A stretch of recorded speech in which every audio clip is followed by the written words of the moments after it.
हम ममता झा समस्त मिथिलावासी के गोर लागै छी। भगवती गीत गाबऽ जा रहल छी।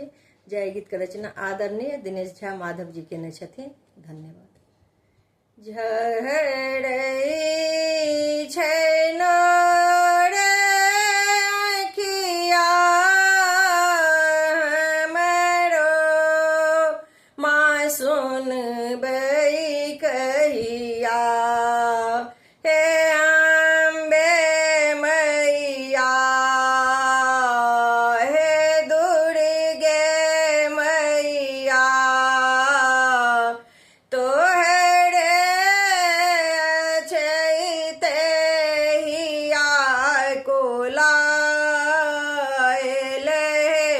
माँ।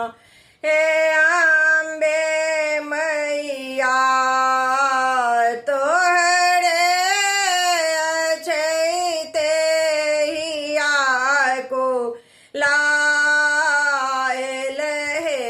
माँ। दुख के देलौं माँ पिटारा, दोसर नै कियो सहारा। दुख के देलौं माँ पिटारा, दोसर नै कियो सहारा। हे श्यामा मैया, हे ज्वाला मैया, हमरो जीवन डोर ओझराएले माँ। हे अम्बे मैया, तोहरे छैते हिया कुलाएले माँ। सबके मर्जी सुनै छी, पल में माँ कष्ट कटै छी।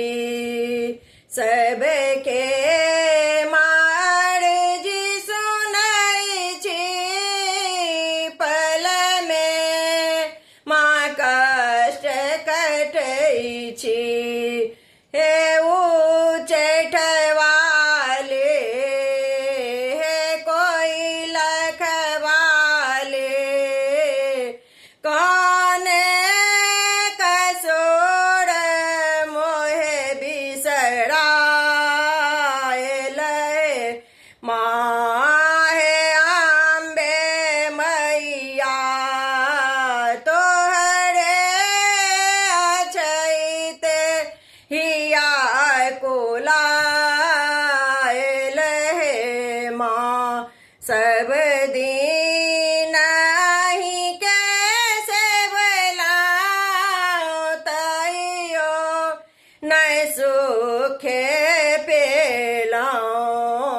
सब दिन अहीं के सेवलियै, तैयो नै सुखे पेलियै।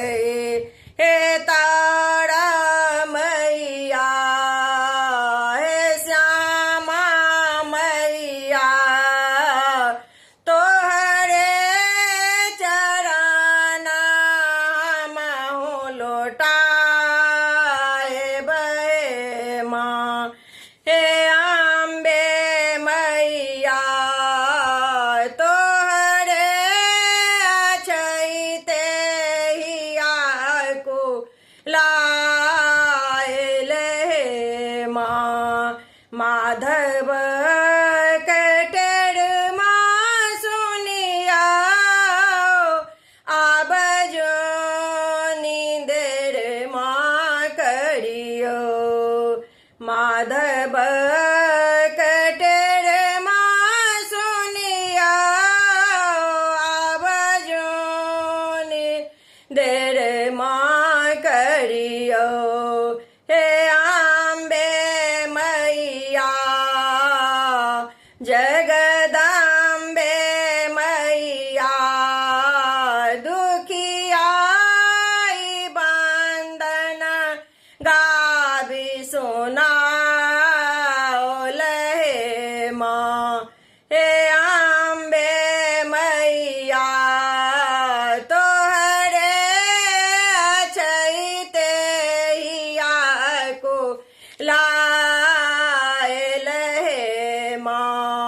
झा